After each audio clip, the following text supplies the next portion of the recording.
Welcome to another edition of Things We Said Today, a Beatles videocast and podcast, but we also cover solo as well, pretty much anything having to do with the Beatles, let's face it.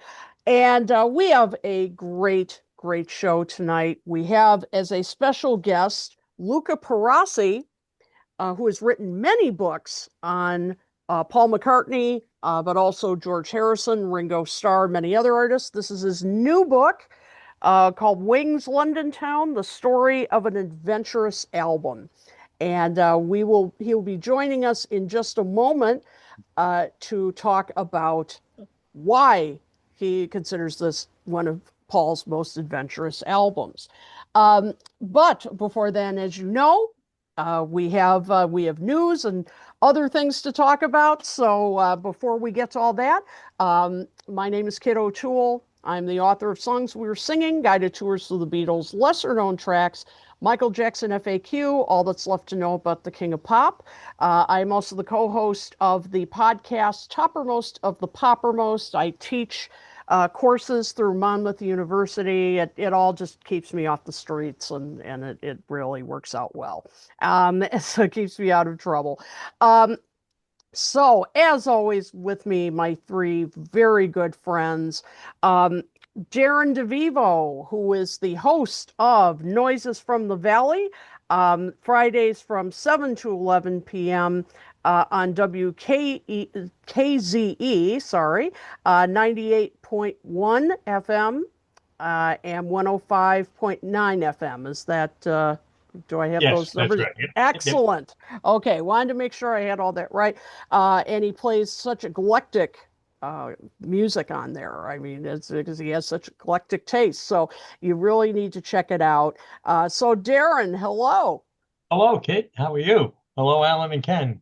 Mm-hmm. I'm hello. doing great. Hello, hi.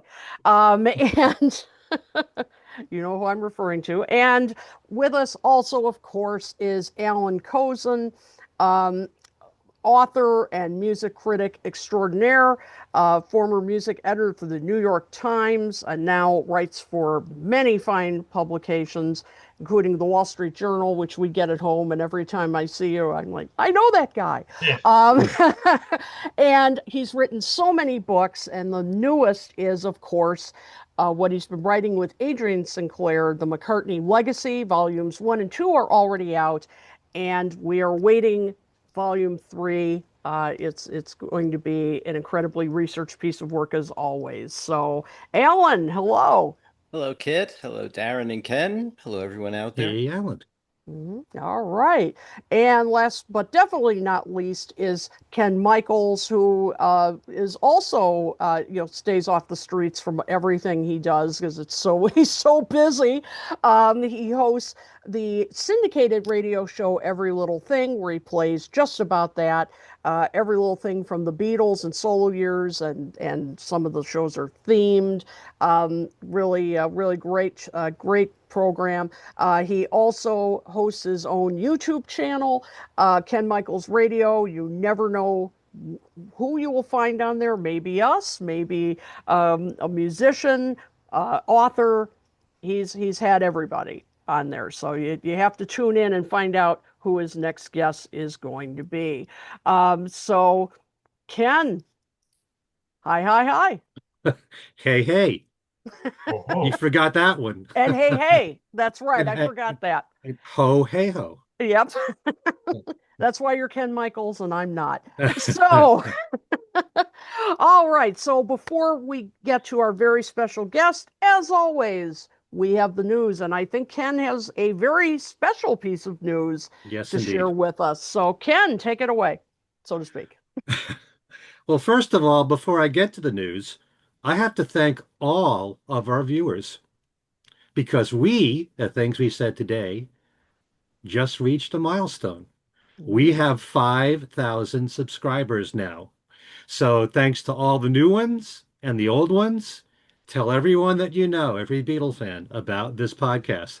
We've been waiting a while. It's been inching up a little bit at a time. So now we do have 5,000 subscribers. And thanks to all of you for supporting the show, past and present.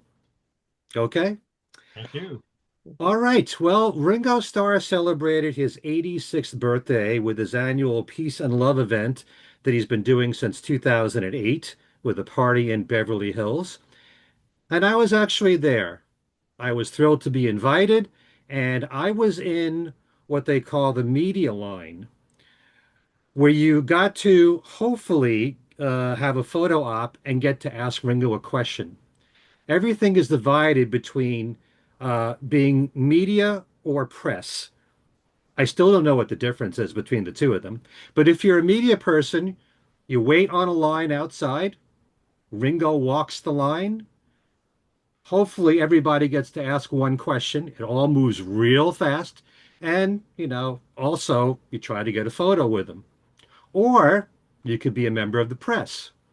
And then if you are, you get to sit in, they have a whole bunch of seats in front of the stage where a band plays, and you can, have the best view of the event there. They also serve food there. You can be part of that, or you can be part of um, the media line, which I was. And so I chose to be on the media line because I wanted to have a chance to ask Ringo a question, which I did. Um, there were a couple of people before me who were asking Beatle questions, so I wanted to make sure my question wasn't a Beatle question. So I just basically said, with all the critical acclaim that his last two albums have had, the two country albums, do you have any plans of working with T-Bone Burnett again? And so he just looked at me and said, well, what we have to do is sit down and talk about it to see where we're going with this. And maybe we'll do it. And then he looked at me and says, but maybe not. So he didn't really give me an exact answer. But we've also heard that Ringo said recently that he plans on releasing an EP later this year with Bruce Sugar. So maybe he's already made up his mind. I don't really know, but that was the answer that Ringo gave me. And so it was a thrill for me to spend, 20 seconds with him in line there to get to ask a question. And yeah, there was a photo taken of me, but it's the back of my head, and then Ringo's in front of it. So you don't get to see the two of us, our two faces together. But that was a thrill for me. There's a concert that takes place before he comes out on stage, and there was like a half-hour show, and they introduced this band called the Texans, and it was basically all musicians that worked on the two country albums, plus Molly Tuttle. And so they did classic Ringo stuff like Act Naturally and Don't Pass Me By, Octopus's Garden, but they also did two songs from Look Up. There was Time on My Hands and Can You Hear Me Call, which Molly Tuttle sang. So it was nice to have that. Plus, they did a few original songs of their own. And then Ringo came out and they played Birthday, the Beatles' Birthday.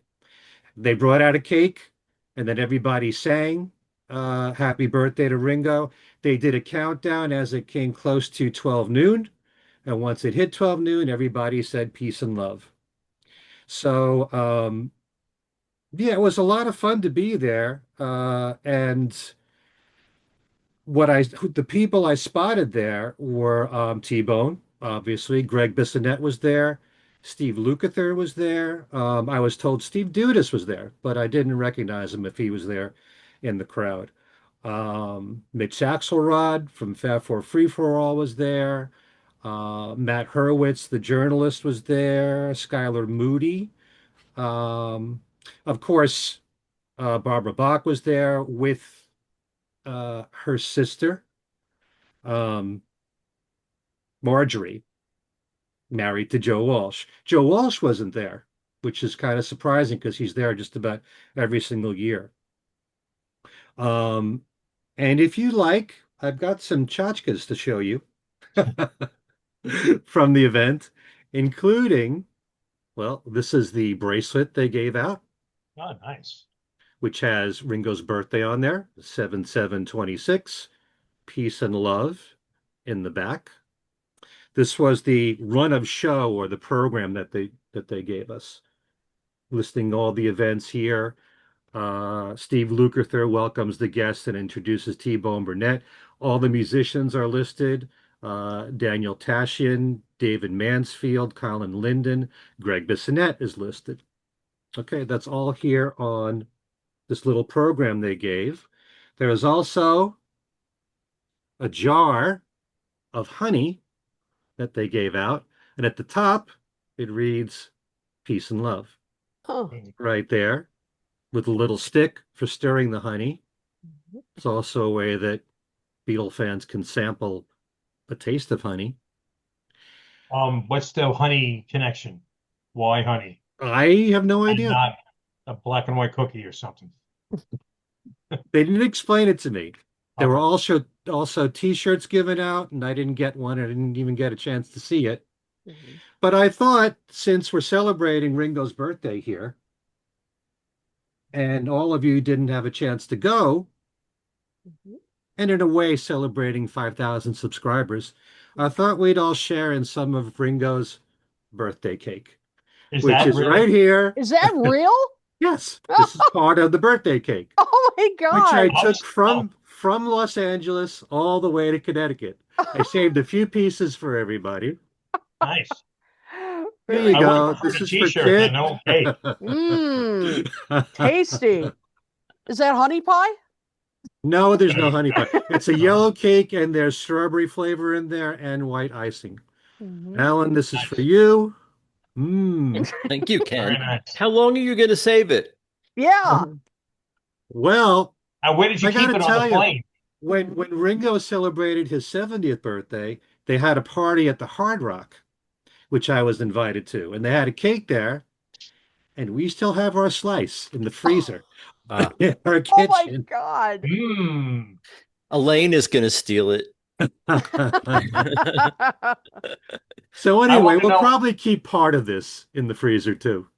I want to know how did you bring that home? And hopefully it wasn't in your underwear No, it was in or my your suitcase. suitcase. It was in my suitcase, So Where'd you you put were your all underwear? covered carrying. up. Hmm? Mhm. So you were Oh, carrying. Yeah. don't you keep your underwear in the suitcase too? That was in a separate suitcase. So You don't have that's to worry okay. about this. Okay. The reason I asked how long you were going to keep it is because when I Alan's was at the hungry. Times, I periodically had to cover Sotheby's annual rock auction. The woman who did the auction page sort of Hmm. let me do those, and one year they had pieces of toast that George Harrison took a bite out of in 1963.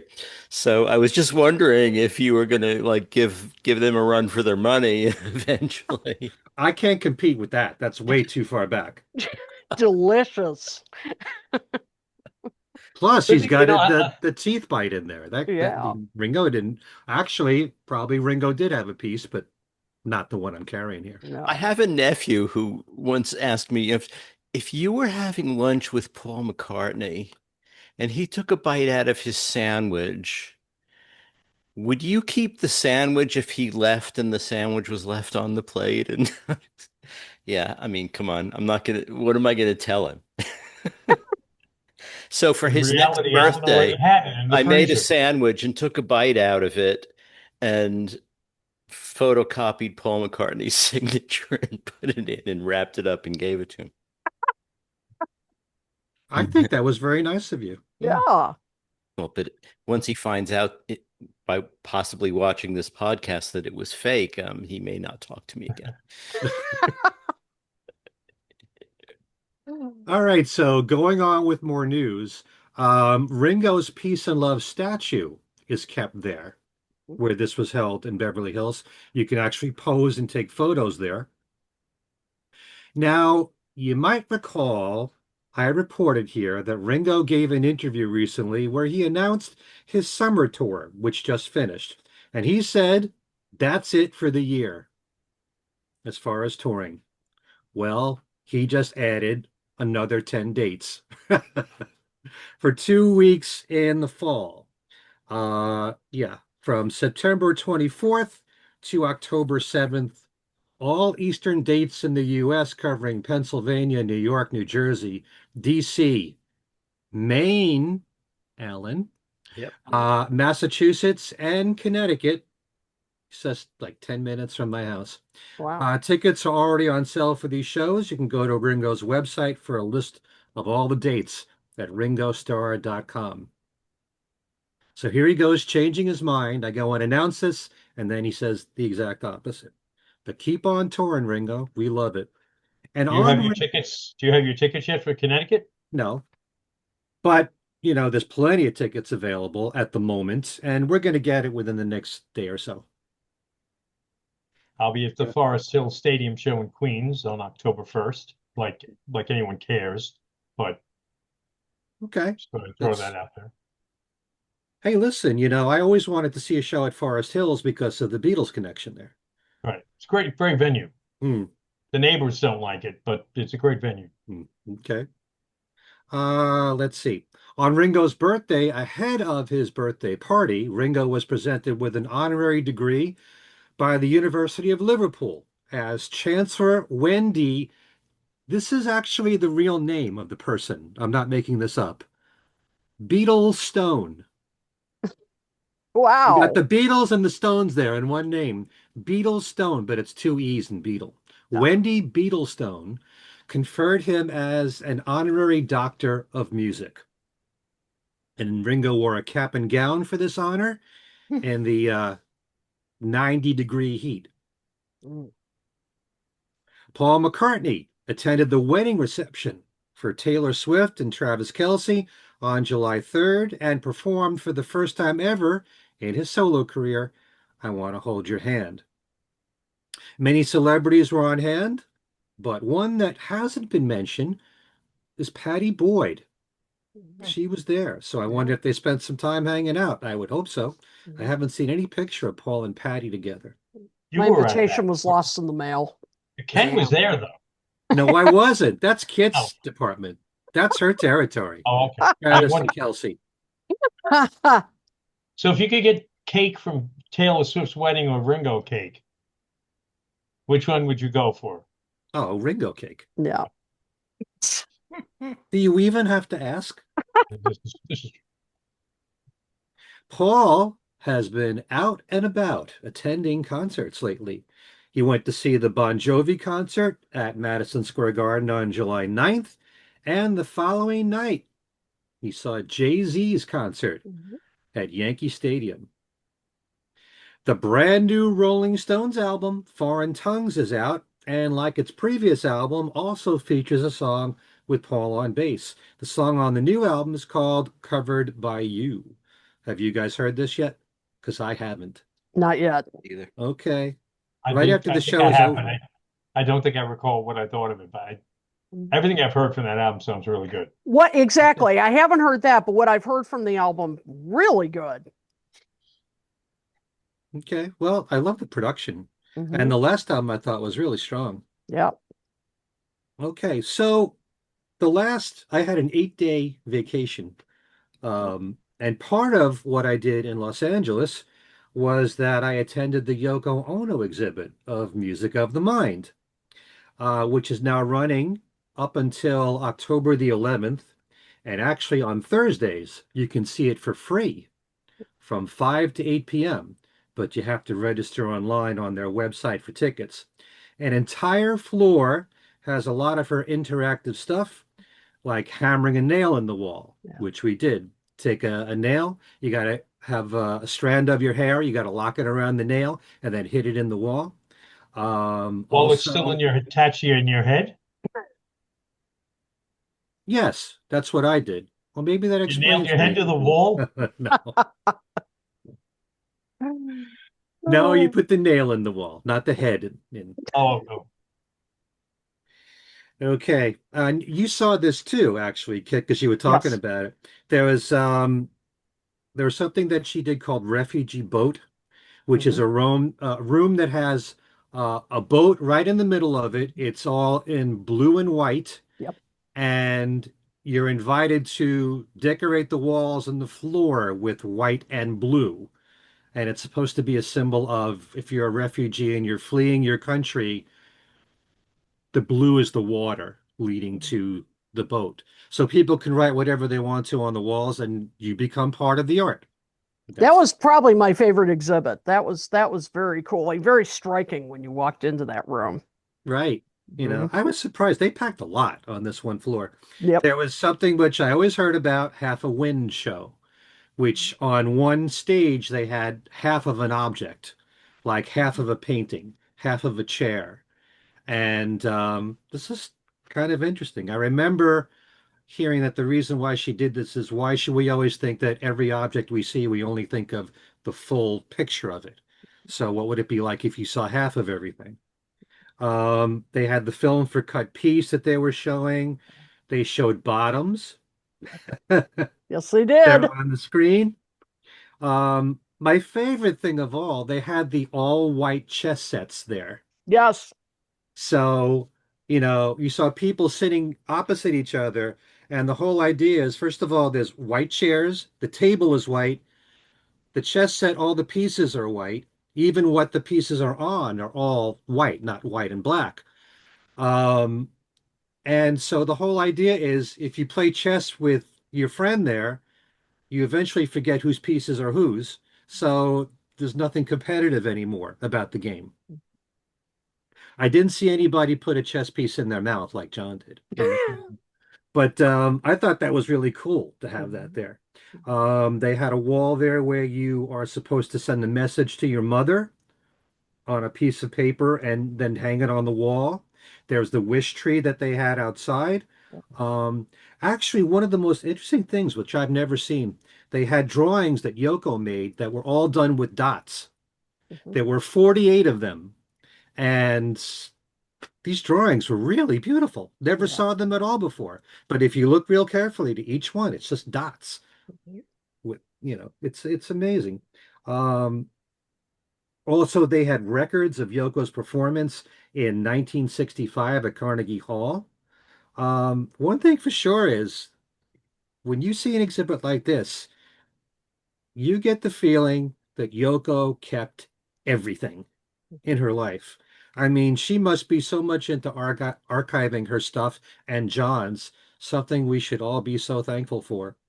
Um, yeah, if you want to learn more about this or see this, like I said, it's running through October the 11th. It's actually the Broad. I'm so used to saying the Broad. It's the Broad, BROAD.org. Mhm. Not only that, at the Broad, there'll be a tribute concert to Yoko called Yoko Only, and that's going to be on August the 8th, featuring live performances from Yola Tango, Yuka Honda, Nels Klein, and others. Rufus Wainwright is in Mhm. there. The show runs from 7:30 to 11 p.m. Tickets for that are also available at thebroad.org. Again, that's on August the 8th. The new book on Brian Epstein, Mr. Moonlight, written by Philip Norman, is out. You can find a new interview that our colleague Steve Marinucci just did with Philip on his YouTube channel, Beatles News Briefs.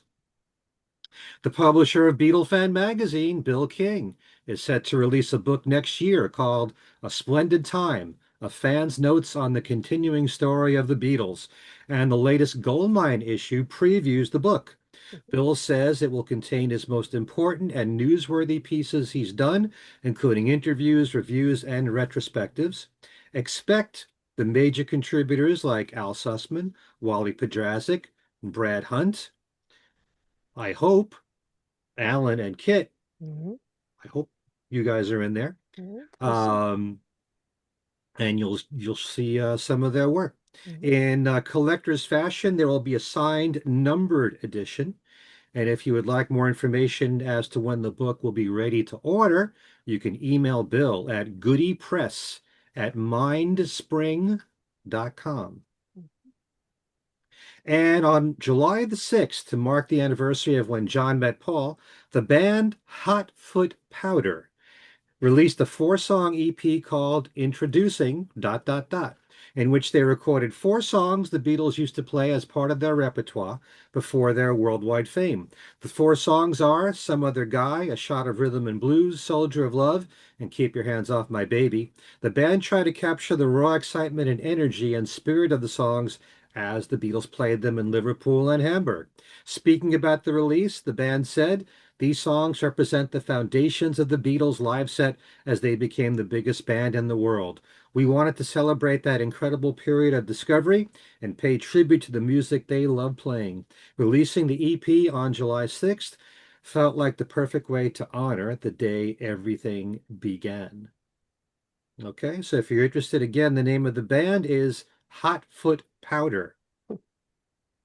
One more thing I wanted to mention on my vacation, I got to see Paul Simon in concert. This was in Bethel, and really enjoyed the show. Was really surprised that in 90-degree weather he came out in a suit. Wow. And it was a mixture of music from his most recent album, which was the whole first set. And after a break, he did a mixture of his hits and like everything from all the decades there.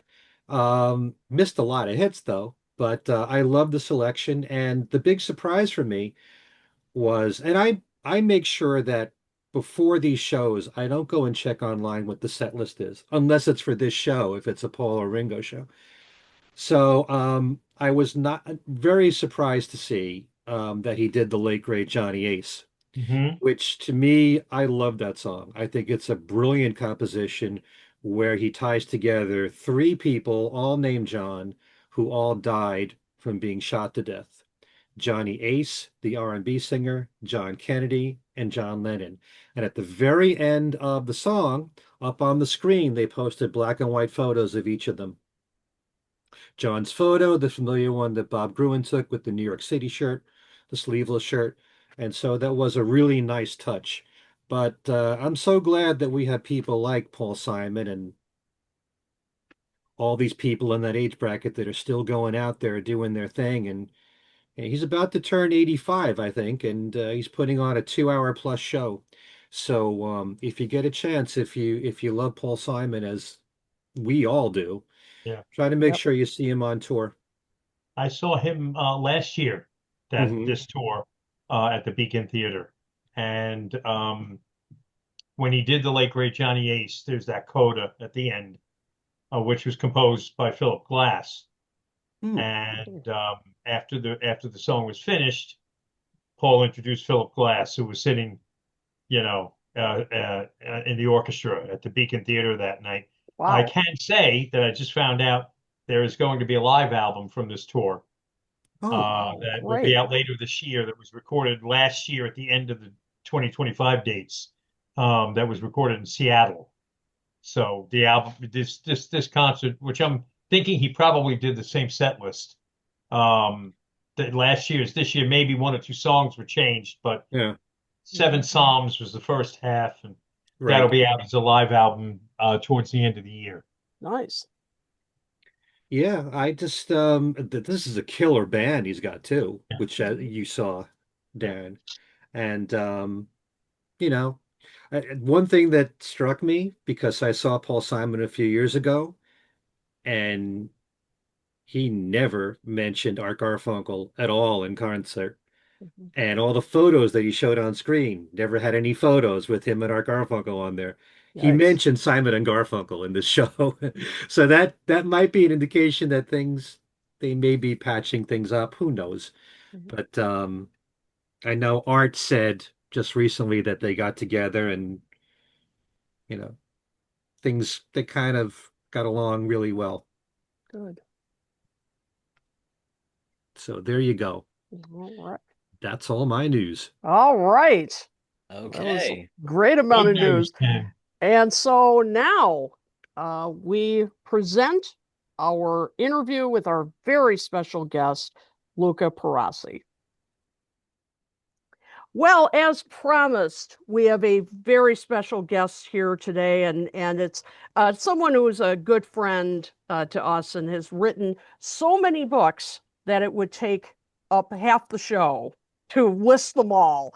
But he is a freelance journalist and author.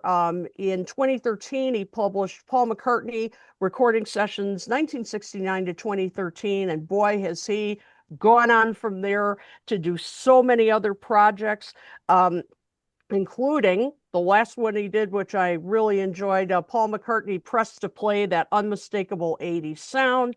Back to the Egg, the story of Wings' last album. He also has done books on George Harrison. George Harrison, Day Turned to Bright, and Ringo. I play the piano if it's in C, the stories behind the songs. And he is back with his brand new, oh yes, there you go. That's the Ringo book. He is back with his brand new book, Wings London Town, the story of an adventurous album. And that's what we're going to talk about and get into. How was this an adventurous album? And really looking forward to this. Luca Perasi, welcome back to the show. Thanks for this lengthy and fantastic introduction, Kit. I'm very happy to discuss with you some McCartney, some old McCartney, younger but old in terms of years that have passed. So yeah, another project. I like to deep dive into an album at a time, and I did Back to the Egg that was out in October. The initial project was maybe to present Back to the Egg and London Town at the same time, but really wasn't possible. I mean, this project take time, and so I said, well, okay, I will have London Town a bit delayed. It was out in April, and I enjoyed it a lot because I basically think 70s McCartney is my favorite. So that's one of the reasons why when I can go in depth into this albums, I always discover something new, let me say, and I enjoy re-listening to the music. Absolutely. And I think that's one of the many great things about your books is that you encourage us as readers to take another deep listen into these albums. And so before I pass you on to my colleagues here, I just wanted to ask you a few things. So why London Town? Why did you decide to focus? I know you're focusing on a lot of the different albums, but what is it about this album that you thought merited, an entire book? Well, to me, as I was telling before we started this recording, to me, it's probably the most atmospheric album in Paul McCartney's career, partly because of the environment where it was recorded. We all know that it was recorded partly on a boat in the middle of the Virgin Island, and that adds something. As I was telling before, 70s McCartney is great to me. And although this album is not consistent because not all the songs are really top songs, but I mean, I don't care about it. I care about the feel of the music. I care about the fact that is full of ideas, is full of little instruments here and there. There's a folk touch which I like very much. Which again, it's an album of opposites, and we all know that McCartney is two halves, as Allan has described in his fantastic legacy books. McCartney is also one of the most complex human beings ever. So when it comes to his music, and you find all of these opposites. I mean, in the description of the book, I say the album is innocent and sinister, elegant and grotesque, romantic and salacious. So you put together all these things, and you have something that you cannot love. Yeah, you have to love these things. Mm-hmm. Again, not because all the music is perfect, but because it's this little imperfection that you can hear throughout the album. So, I mean, when I remember this thing about this album. It's very personal, but I think it's an album that you can really enjoy in the sun, in the summer, in a summer environment. But it has got something wintry as well in some spots. So I well remember when I was younger, 19, 20, enjoying the album also during winter. And so I think McCartney, it's it's a really great musician and artist because you can adapt him and you can adapt his music to your moods, to your seasons, or whatever. So absolutely, yeah. And one of the things you just mentioned, that was one of my favorite quotes from your book about how it is all of these different emotions in one, and I think that's a very apt point to make. But another point you made, which I think is important to set the stage for our discussion here, is that you said it was really a turning point. You said this in your introduction, that London Town was a turning point in Wings' trajectory. In what way did you feel that you think this was this turning point? Well, if we look at the credits and we discovered that 5 songs are co-written by McCartney with Denny Laine, that's a first turning point. I mean, that was the first time he decided to lean on a collaborator. Although McCartney said about this collaboration that was more arranging each other's songs. So Denny is not anymore with us, unfortunately. So we don't really know how they co-wrote these songs, but 2 songs on the album are from Denny's initial inspiration, and I can definitely feel Paul lending a hand in arrangement on Deliver Children, for example.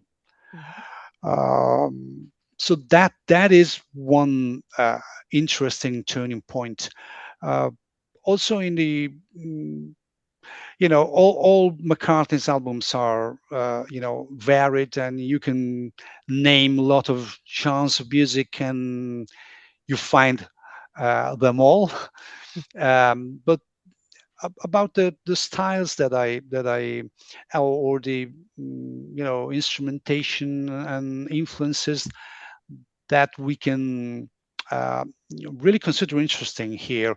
We have a folkish kind of approach on the one side, and on the other there's a synthesizer coming to the fore, which I find another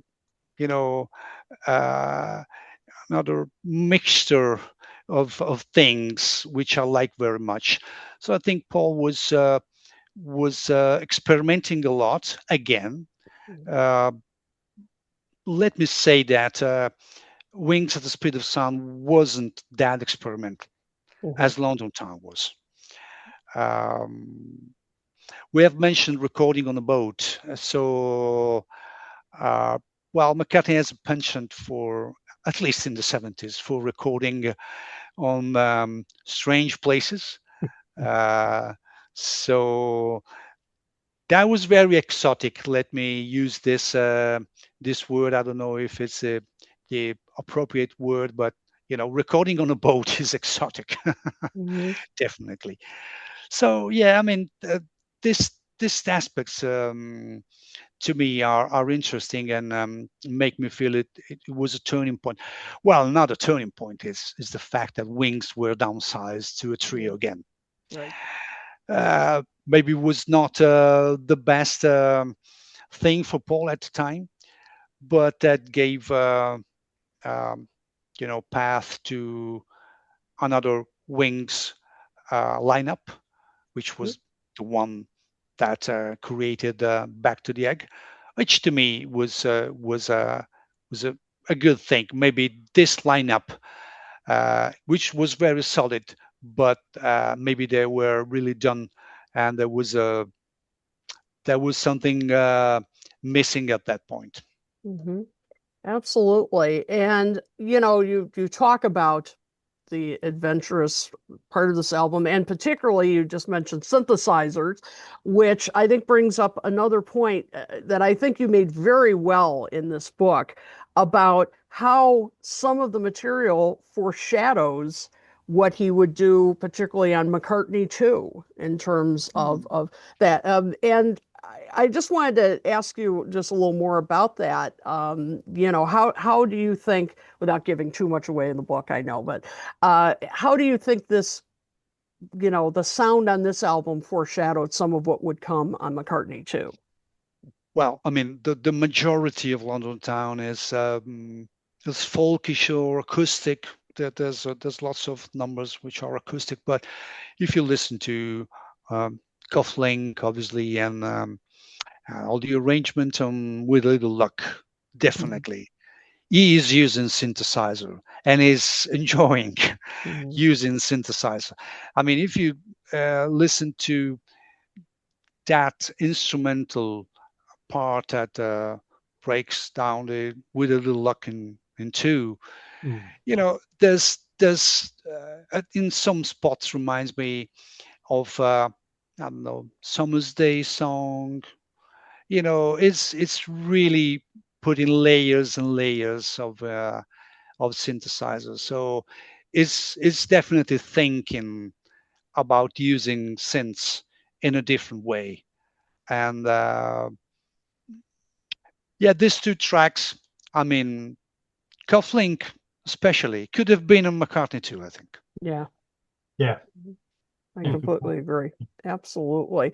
And I think it just, the whole sound of the album is incredibly different. I mean, that's something that's always stuck with me with London Town, that the whole sound, and maybe it's the synthesizers that is the greatest difference. I mean, doesn't this have just a different way? It's conception of like, I've had enough. That's more of a kind of traditional Wings kind of rock sound. But the rest of it just, I don't know what it is. I mean, it just has this kind of warm sort of sound to it. Maybe it's because of the recording techniques. I don't know.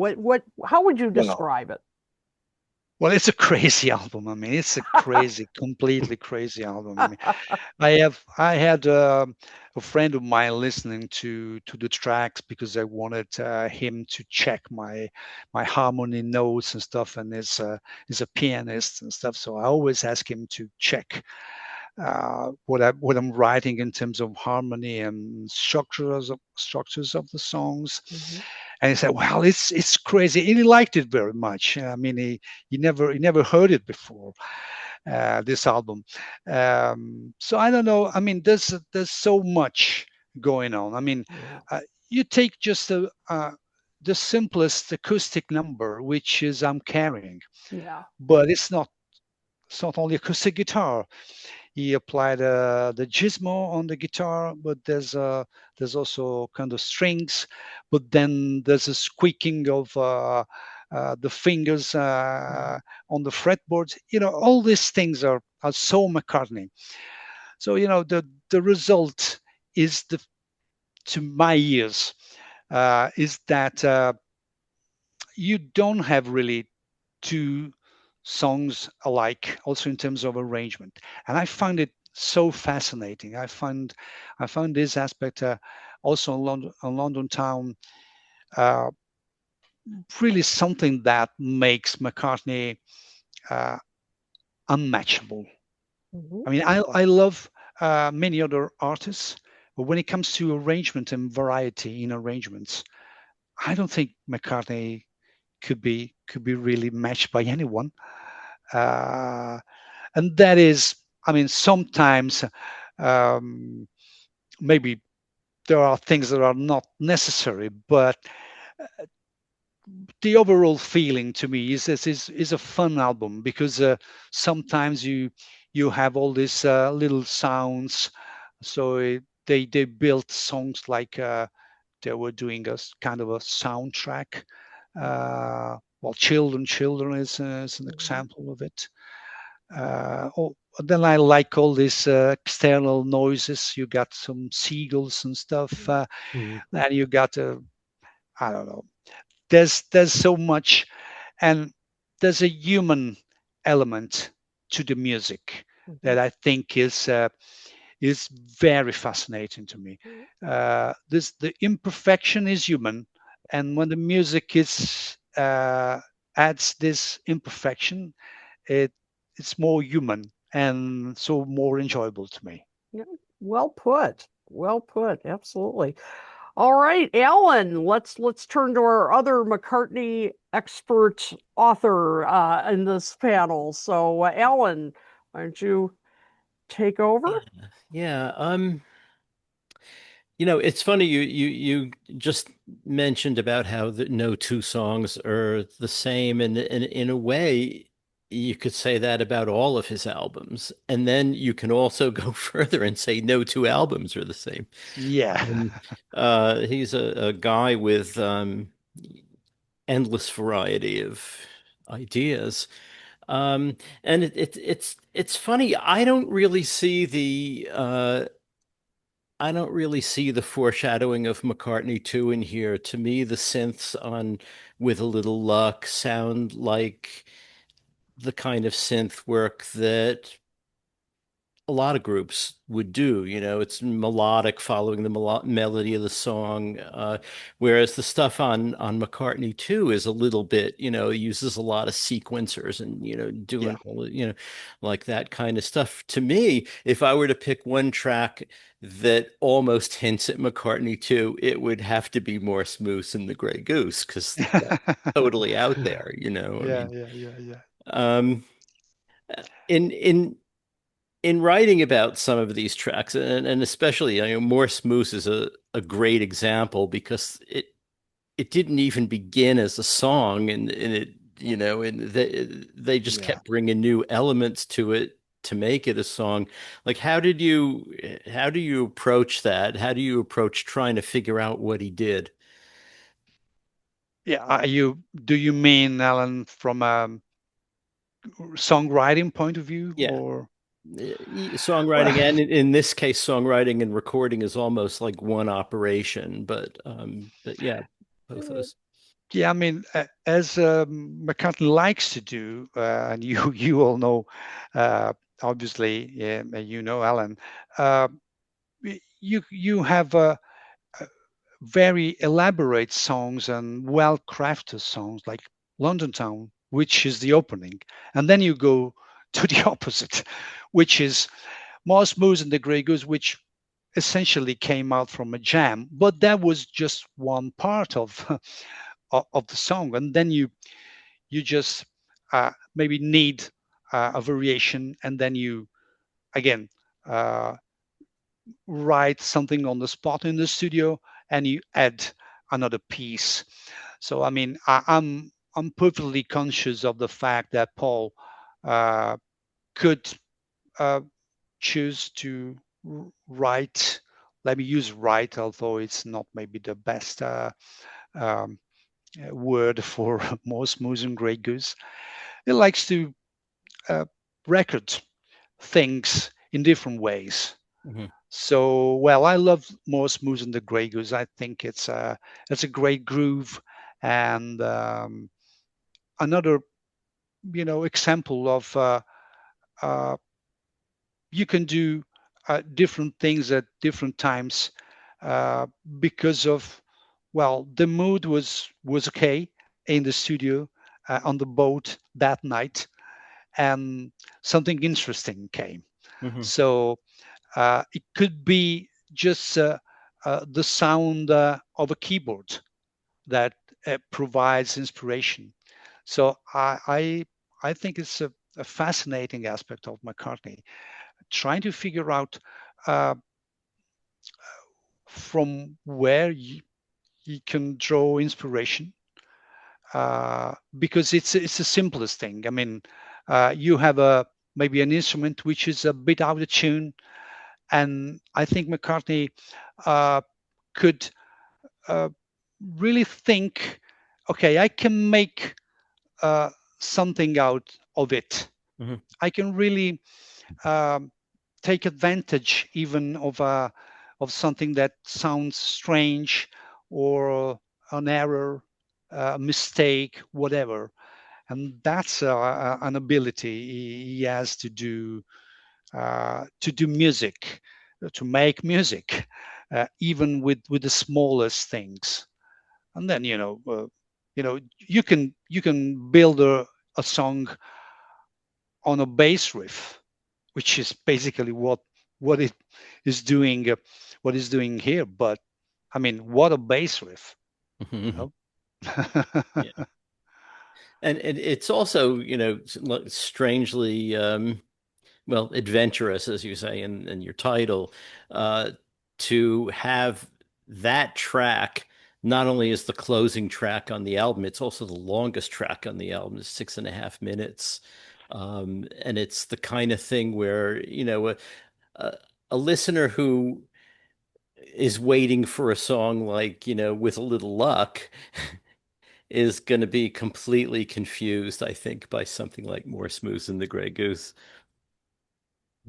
Oh yeah. I mean, but that was my feel and my reaction when I first heard it. Sure.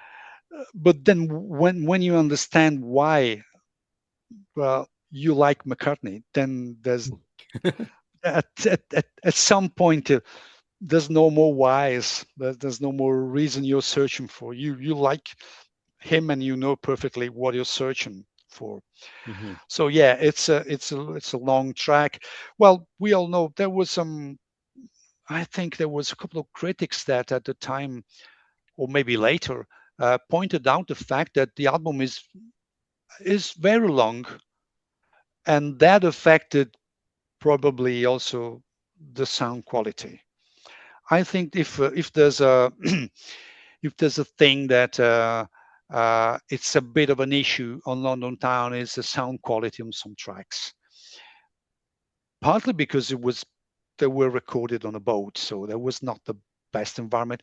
You could have, I mean, they have a mobile unit there that was from the record plant studios and stuff, but they had issues with the voltage, with the power and stuff. So, I mean, not the ideal condition to record. And then if you squeeze, I don't know, it's 40 minutes, 41, I don't know, I can't remember at the moment, but it's more than 40. And that affected. I think it's more than 50, actually, the finished album, the really? full album. I believe it breaks 50 minutes, yeah. Okay, if it's 50, then it's worse.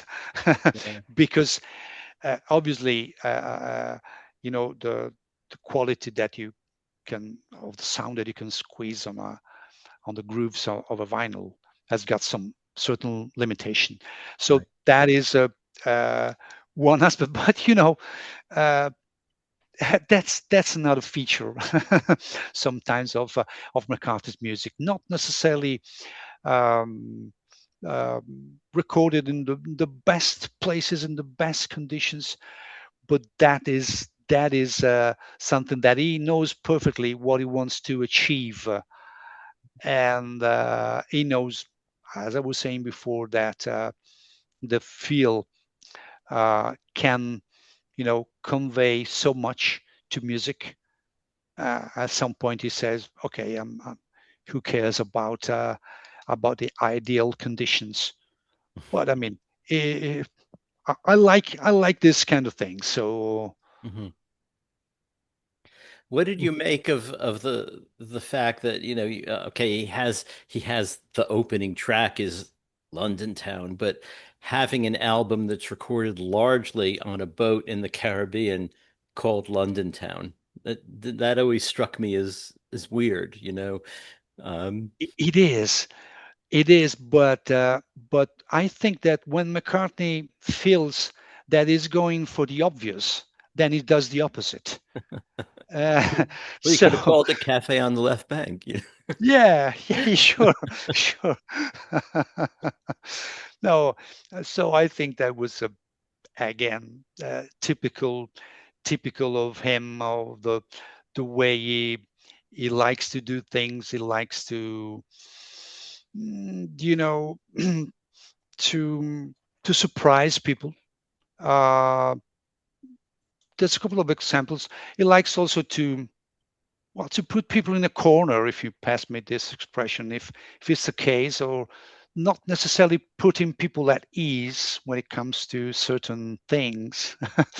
there's there's something I was reflecting about. That was I made this interview years ago with I think that was Mike Vikers, one of the arrangers, and one thing that also you point out in the Legacy Volume 1, Allan, is that you have McCartney inviting the arranger in Cavendish Avenue, which is not a neutral, environment. It's his house. Right. Okay, so you are the arranger, and you go at McCartney's house and you listen to the music, whatever it's a tape or a demo or whatever. And so yeah, I mean it's it's a way of putting pressure without putting pressure, I think, because then you have Linda making tea and all this stuff. But but as he said, I think there was Mike. I can't remember if it was him or maybe it was Will Malone, and then he said, "Okay, this is a good arrangement. This is not my vibe. This is your vibe. I want my vibe." But that's what Paul said. So but you're in his house and you're served with tea and stuff. And so there's a psychological element in in all the things that he does that we have to consider, even the title of an album, Allan. Yeah. It's funny because you can't really predict with him. I'm just in the middle of writing about Tug of War, and he had Stanley Clarke there, and at one point he said to Stanley Clarke, "Well, kind of the opposite of what you just said. You're playing things that sound like me. I want things that sound like you. Otherwise, I could just play it, Yeah, yeah. So, so yeah, it must be hard to figure out when you go to work with him what he's going to want that day. Hmm. Yeah, I think it's challenging, but at the same time, for a musician who works with Paul, uh, it's really the best way to contribute, because uh, because if you feel too much at ease, then probably the result could be uh, less thrilling. If you have someone who challenges you, Mhm. and this someone is McCartney, uh, even though you are greatest musician in the world, I mean, the best things come out when you're challenged. And Paul has a clever way to challenge people and challenge musicians in the studio. Mhm. Other thing about this album is that it's kind of like it, it's kind of like that period right before Band on the Run. Half the band leaves, except this time in the middle of the album instead of in between Yeah, albums. yeah. Um, and that must have been a challenge too, because the way they left each were very different. I mean, Joe, there were a lot of reasons Joe left, but after he left, a few years later, like in the early 80s, he gave an interview, and he was not the most frequent interview giver, but he said, the thing is with Paul, it was like all just commercial music and it got really boring. And I was kind of Mm. surprised to read that, because this was a big break for him. And he did well in the situation, Wings Over America. You watch him in that, and he seems to be Mm. having a pretty good time. And then Jimmy, I think, we've heard like from Chris Thomas that, Jimmy really wanted to become a star and felt that this was his springboard to that, but it wasn't happening as fast. And plus he had some substance abuse issues, which finally led him to, you describe it in your book, we describe it in ours, about him Yeah. coming back drunk and just trashing the place. So that must have been kind of rough for Paul to deal with in the middle of an album, It's Yeah, I think so, and probably they struggled a bit to finish the album. I mean, again, I think there was Mike White, because I always have difficulty in recalling who said this thing, but there was one other dub session, and one of the two arrangers told me that he felt the atmosphere wasn't good at all. He told me, yeah, it was very quiet. It was not a very happy session. And I could feel, I remember I pointed out to him, well, probably that was linked to the fact that two members have left. And well, we all know about Jimmy. We all know what happened. And probably was for Paul, was to some extent was a relief, being not in musical terms, but in because of the difference in character and the attitude and stuff. But Joe English, as you were pointing out, seemed at ease in that situation. I mean, it was a great drummer. He drummed very well. I mean, it was I liked his drumming in Wings albums. And if you have also a second element going out, then you can doubt a bit, at least yourself, and say, well, what am I doing wrong? And probably this occurred to Paul.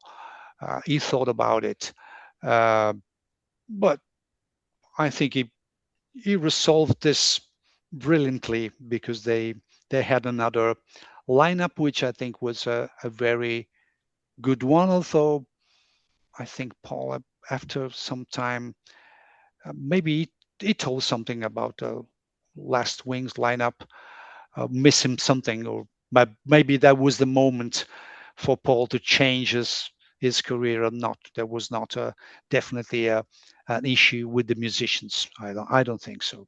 Yeah. It obviously it seems, at least the way he's talking about it today, that he was just sort of over the whole band idea. But I've said on the show a million times, I think that was really, I thought it was an excellent band. I thought those, Steve Holley and Lawrence Juber, great musicians, and I really like Back to the Egg. So it's a pity. I probably should turn you over to Ken at this point. Okay. Whose mic still works. Yes, thank God. I want to bring up, even though they weren't on the album, everybody links Mull of Kintyre and Girl School to London Town. And you actually make a statement here, which I think is a very powerful one. You said that Mull of Kintyre changed McCartney's career with Wings forever. What did you mean by that? Well, I just meant that it was the biggest selling single of all times in the UK. I mean, we were saying a few minutes ago with Allan. I mean, he just lost two members of Wings, and well, Mull of Kintyre was recorded without Jimmy, because he didn't contribute, and I think also without Joe, although maybe there's a couple of drum beats here and there. I'm not still sure who did this drum beats, Allan, on Mull of Kintyre. But anyway, it wasn't a band recording. If you consider band recording like having 5 members of Wings, but that is the case with McCartney's music. I always say this in many interviews and in podcasts. When it comes to McCartney, song is first.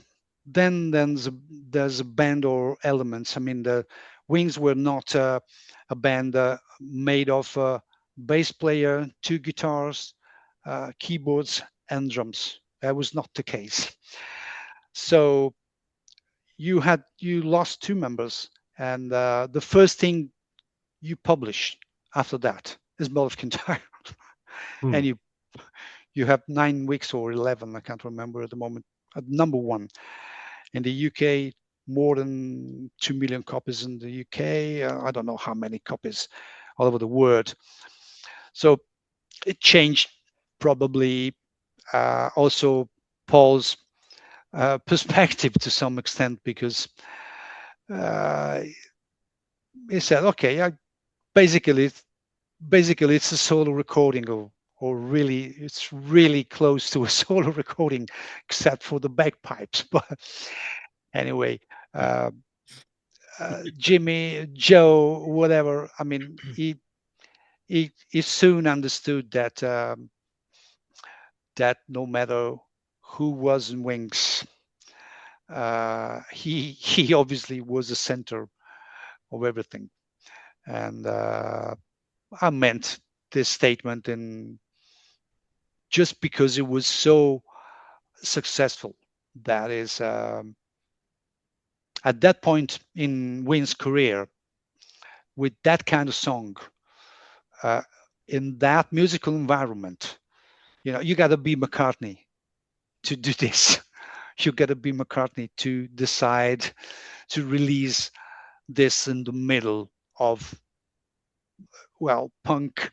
And the punk year par excellence is 1977, and he came out with Mull of Kintyre. So I think that was an epoch-making record. So you think that in the back of Paul's mind, he was thinking, no matter what, this is me, because he still had Linda and Denny on the record. Denny co-wrote Mull of Kintyre with him, so he must have seen the collaboration aspect there. So, at first I thought when you made that statement, it had more to do with the style of the song. And I think even in the book, there's a quote from Paul where he's doubting whether or not the song would be a hit because it's so unusual. Maybe he was surprised at how big a song it became. Definitely, he wasn't sure of how the song would have been received. It wasn't. But then, I mean, when it's out and it's a success, then all the doubts are wiped. So at that point, there was obviously some discussions, I think, with Bob Mercer at the time about it.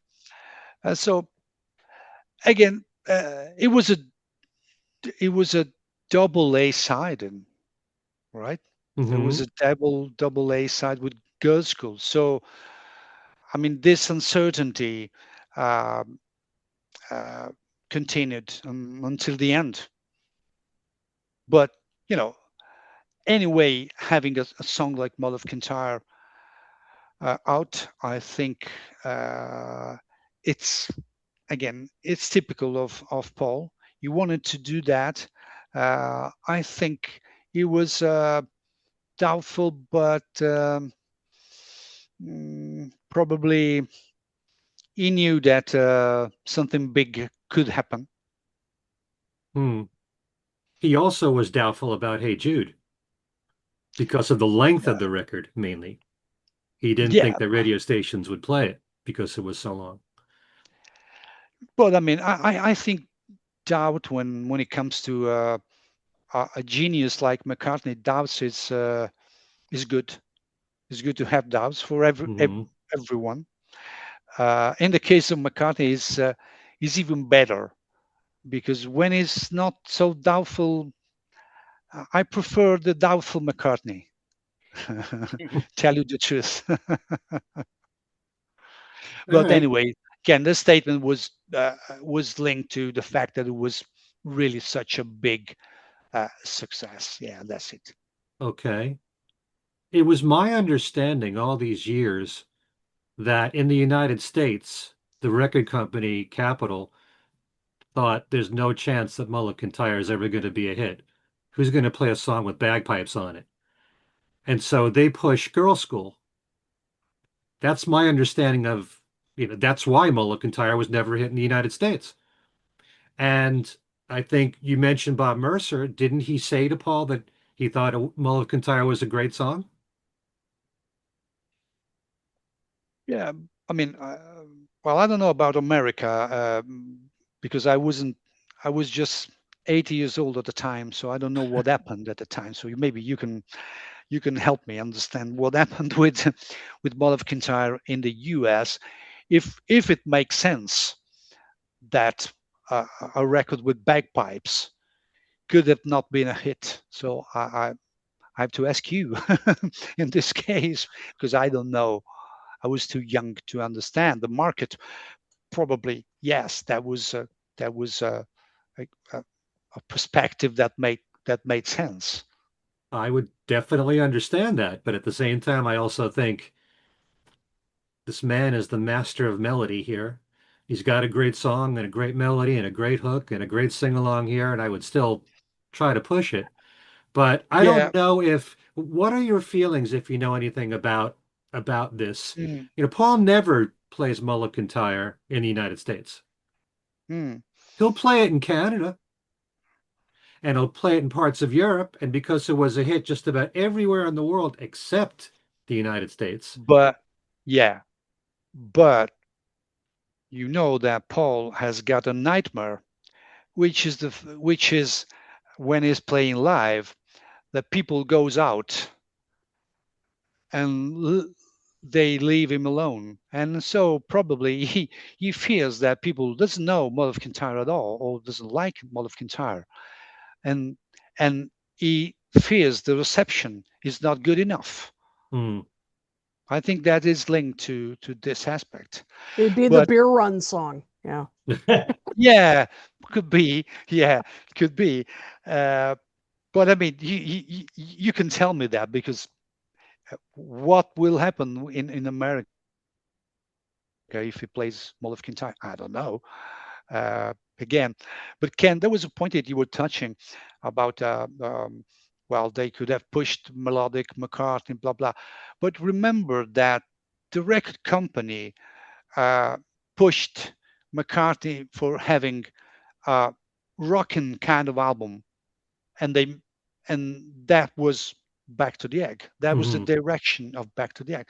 So the record company was clear in telling him, okay, we want a different kind of product. So probably they felt, uh, you know, the musical scene was changing, and they weren't that convinced about pushing such a song. That could be a reason why. Okay. Now, there's one thing that you mentioned early on in the book about Mull of Kintyre, which I had never heard before, but that the idea of the bagpipes being used came from Denny. Dennis said that, Huh. so I'm not cannot argue with this, but he said that. I don't know. I can't remember at the moment if there's a quote by Paul uh, um, saying something like that. Maybe Alan can help me. But anyway, I'm sure about Danny's quote. Can't remember if there's something said by Paul about Danny giving an idea about bagpipes. I can't remember this. No. Well, that's as essential an ingredient of that recording Oh as yeah. as you can find. I mean, that what makes it so distinctive right there. Oh yeah. Hmm. Sure. It would. I can't imagine Mull of Kintyre without bagpipes. It's so linked to the place that makes no sense not having the bagpipes. Hmm. Okay. I wanted to bring up girlfriend in a way. And actually, Kit, you can join in on this because I always wanted to know, since Paul first started writing Girlfriend in 74 or 73, when you have that demo of it, and he was thinking about Michael Jackson recording it, why is it Paul's version came out first? Was there any hesitation on the part of Michael Jackson? Maybe Kit, you might know something about this. Yeah, I mean, from what I understood, I think some of it was just sort of mixed signals in a way that I think, as Luca points out in his book, and it's true, they, met at the party, and I think was it the Queen Mary party, I believe. And yep, and and Paul said, "Hey, I've got this song for you," and Michael just said, "Great, let's exchange numbers." And I think, yeah, Paul sang a bit of it for him and all. And then it's kind of a mystery as to why he didn't record it right after. Maybe it was just the wrong time. I mean, if he may have been working on other things, and then Paul ended up recording it first. Yeah. So yeah, Luca, do you have any thoughts Well, on that? if I'm not mistaken, Paul and Michael also met in 1976, near the end, probably near the end of the Wings of America tour, something like that. And that could have been the occasion where Paul had Michael hearing the song. So probably Paul had the song, and there was no straightforward response from Michael. I don't know. I can't remember now the timing of Michael Jackson recordings, but Off the Wall came out in 1979, right? And so by there was that a gap. time, by that time he was still recording, with his brothers. Then of course you get the Wiz coming in there, and 77, 78. So yeah, as you said, he didn't it took some time for Michael to get to the recording of Off the Wall, and in the meantime, Paul recorded it. And well, there was a good chance to have a song written by McCartney on an album, especially for the fact that he had presented it to you, and it was a minor hit, but it was a hit for Michael as well. Yeah. So that was so that's my recollection of how it went. Okay. The other thing about Girlfriend that I found interesting, which I never knew before, was you said that it may have been about Denny Lane's fiance, who Paul had dated for a couple of years, that they shared that girlfriend in common. I have to take the book, guys, because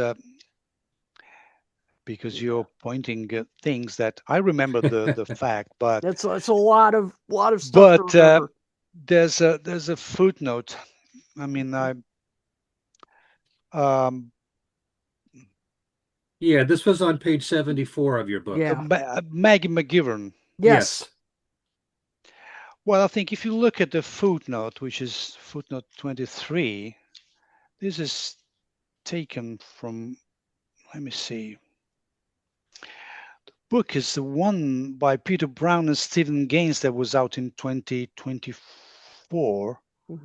All You Need Is Love, The Beatles in Their Own Words, unpublished, unvarnished, and told by the Beatles and their inner circle.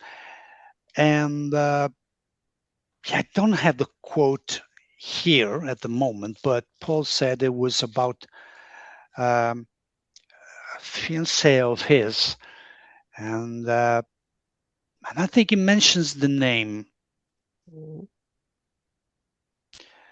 Mentions the name Maggie. So that was the thing. Yeah, and I remember. Yeah. No, please go on. Oh no, I was just gonna say, yeah. Then she got engaged to Denny Lane, and then met Paul again briefly, which sounds like it's a tad awkward with Linda there. Anything could be in the rock circles. Yep.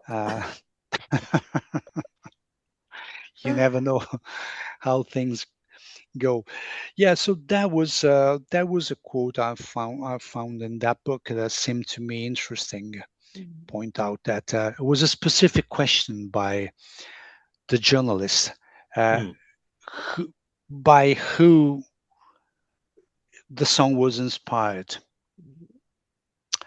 All Well, right, very good. I don't have the quote here, so I would love to have it in my head, but I don't have it. But anyway, Yeah. there's a quote in this book. Okay. Before I pass you over to Darren, I have a very general question here to ask you. And in fact, we here at this podcast, um, we did a show at the Fest for Beatle fans that had to deal with different locations where Wings and Paul recorded their stuff. And the thing that I find really interesting is that in most cases, Paul's written the material before he goes to these locations. So it's not as if the locations inspire what he's writing about. I know Morse Moose and the Grey Goose was just, a spontaneous jam while they're on the boat, but is it more strictly the arrangement of the songs that influence him when it comes to whether it's Lagos or on the boats here or Nashville or whatever? Yeah, I think so. We know that Paul basically writes songs on holiday or when he's got a free moment and stuff. So Hmm. doesn't Elton John, for example, only writes in the studio, straight in the studio. He never wrote a song before. Paul does the opposite. So he writes a song before. So yeah, I think it has to do with the arrangements, definitely, not with the inspiration found on the location. It would be too late. Paul is not the type of, except for some cases, to go and recording an album without a good supply of material. Likes to write the songs when he's on vacation, and likes to demo the song Hmm. at the time at the Root Studio. So there's a process. Paul's goes it goes through this process, and so it has to do with the arrangements. I think what I hear in a specific album, that is very fascinating and colorful, and maybe uh, has the colors and the smells of a place. It has to do Hmm. with the arrangements, basically. Okay. All right. Darren, I think it's your turn.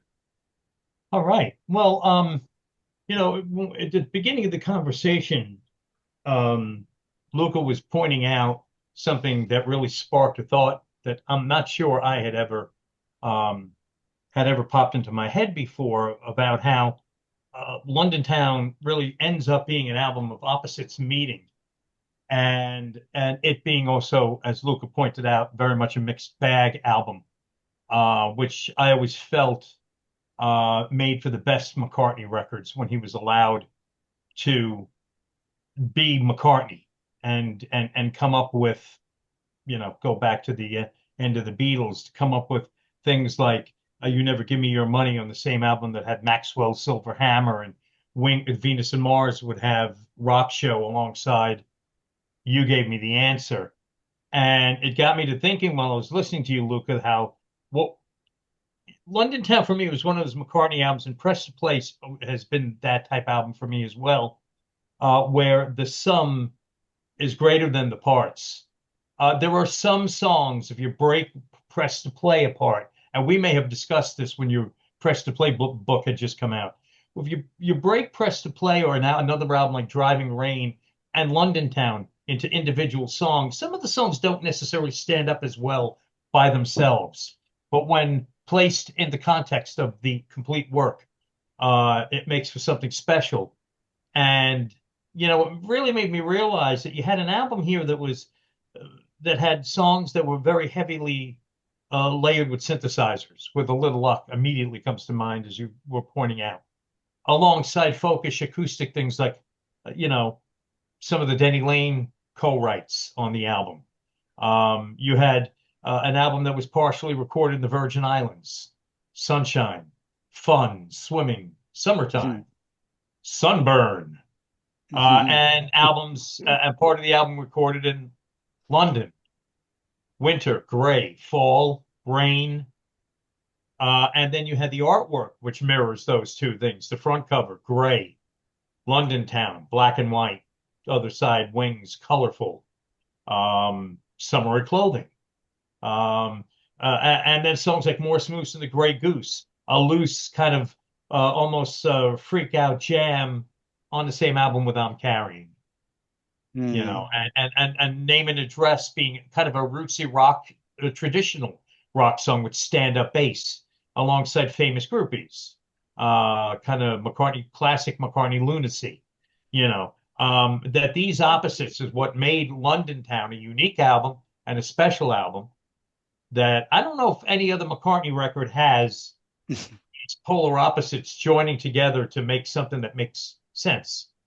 And that I think is a charm about London Town that for me personally is always an album that even though, okay, maybe some of these songs individually might not appeal. Yeah. But to put it on and listen to it from start to finish, it makes a white album sort of sense. Yeah. It being a hodgepodge. Yeah, absolutely. I feel the same way. Well, if you listen to a couple of songs, you mentioned Name and Address. I mean, it's fun, but it ends all of a sudden abruptly. I mean, it doesn't have an ending. Right. You got Famous Group. Is McCartney. I like this kind of things, but probably someone can say, well, okay, maybe it's a throwaway. Yeah. Just put another song, which could be better. But anyway, if I have to choose a Wings album to bring with me on a desert island, that would be London Town. because of the reasons that you have said, Darren. Because the total, I mean, is better than the individual parts.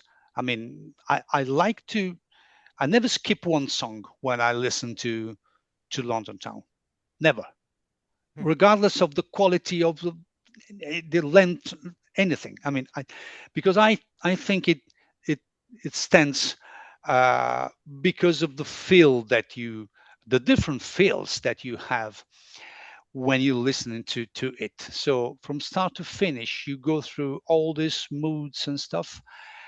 And I think that's really the fascinating thing about this album. And also, if you think about it, it shouldn't work. I mean, it shouldn't. It's created in one environment. It's fleshed out in a completely different environment. And it seems as though maybe, I don't know, maybe this is the way I look at it now, all these years later, maybe some of the life fizzled out of the album. You've lost a couple of members. Maybe your focus, McCartney becomes a dad again.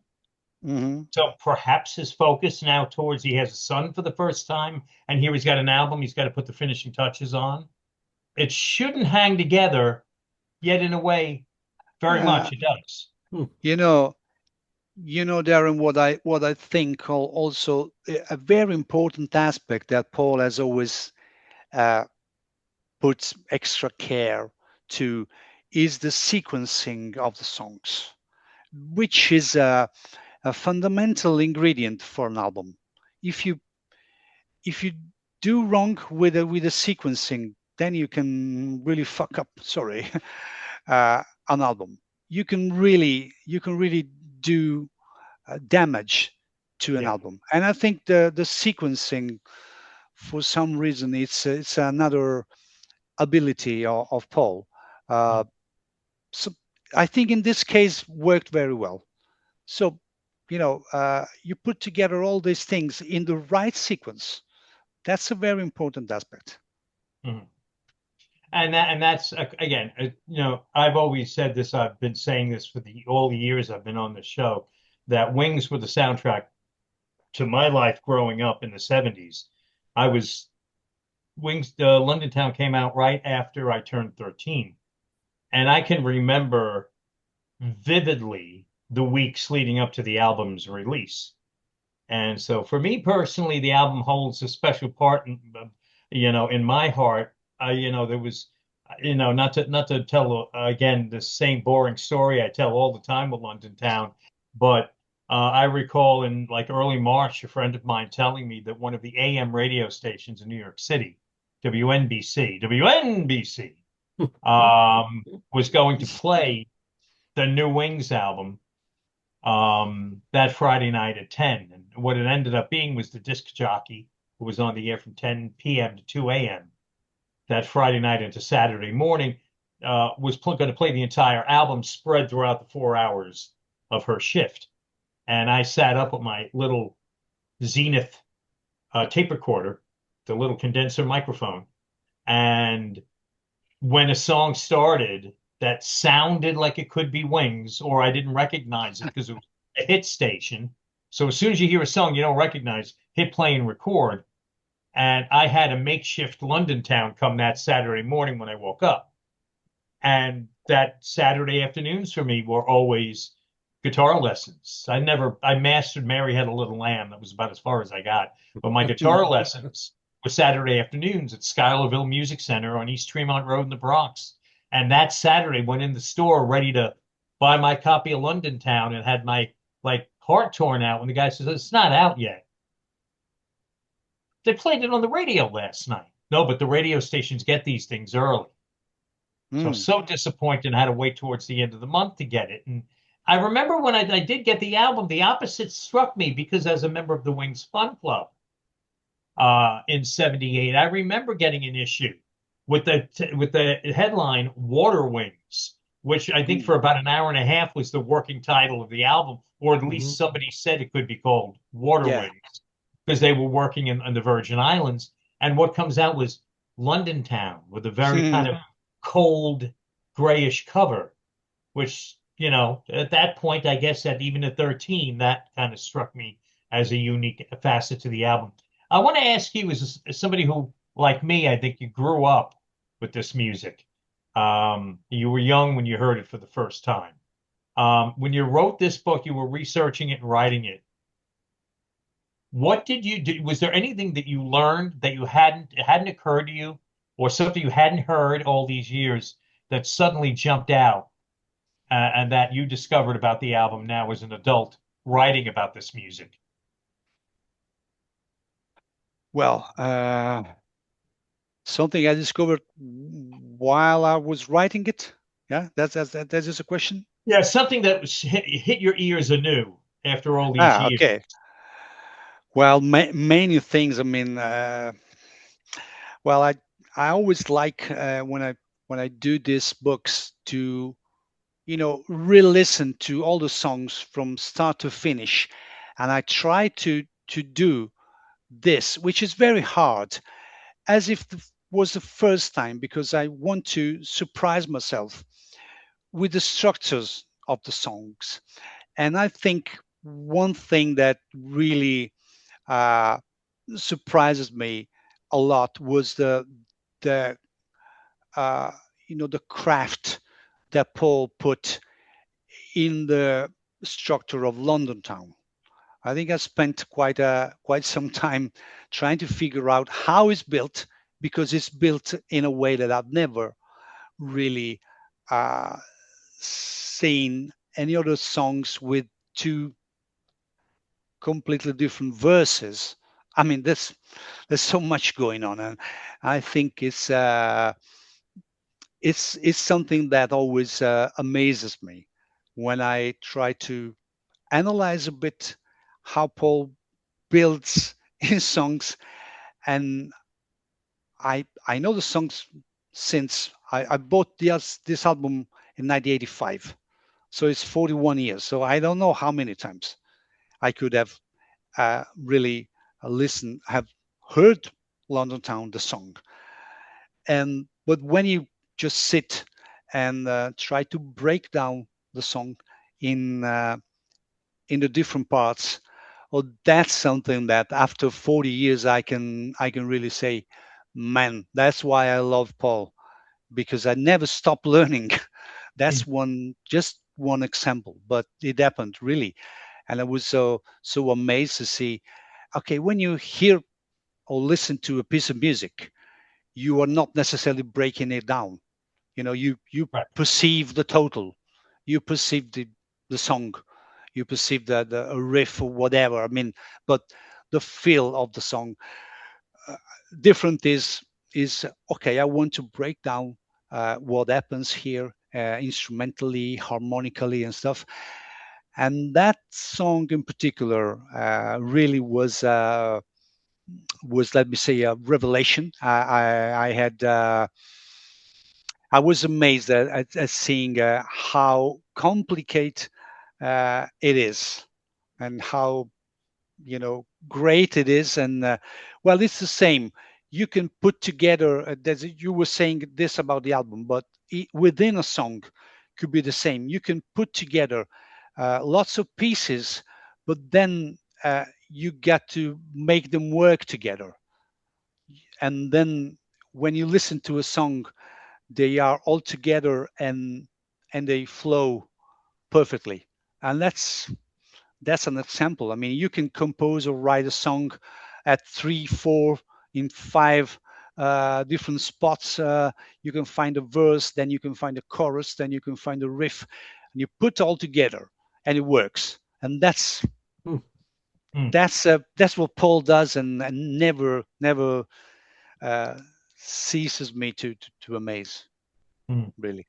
That was one thing that you pointed out that struck me about London Town, which I never thought about before. The first two verses melodically are very different.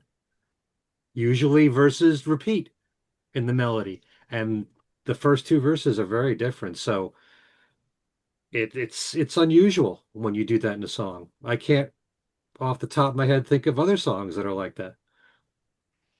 Yeah, I mean, Paul McCartney has to be will be studied in schools and whatever for music. I mean, it's there's no doubt about it. I mean, if you analyze the way he puts together bits, and it's it's unparalleled. I mean, it's incredible, and it deserves to be studied. Anything he does deserves to be studied. And a couple of random, just share some thoughts, because Ken and Alan and Kit asked, they asked all my questions basically, and I one of these days, I'm going to go first, right? And I'm going to monopolize, and I'm going to ask every question possible. Okay, I'm just kidding.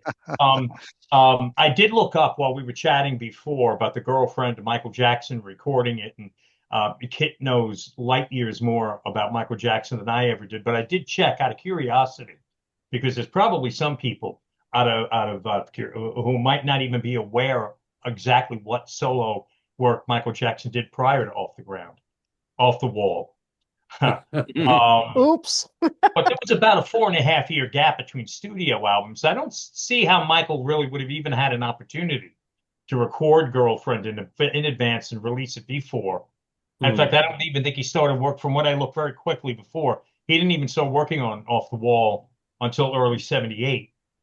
Right. Yeah, because that's when he met Quincy Jones on the set of The Wiz, and then said, "Hey, I'm looking for somebody to produce my new album." And Quincy said, "How about me?" And so yeah, I mean, I think you're right. I think he would have been way too busy to record. And from my vantage point, with how Mull of Kintyre failed on the radio, it had me thinking here, because again, I remember when the single came out, and it never struck me odd. I don't know if it didn't catch on. I just remember thinking it was such a great, unique sounding song, but didn't sound like anything that would get played on American radio. So when I wasn't hearing it on American radio, I don't think it really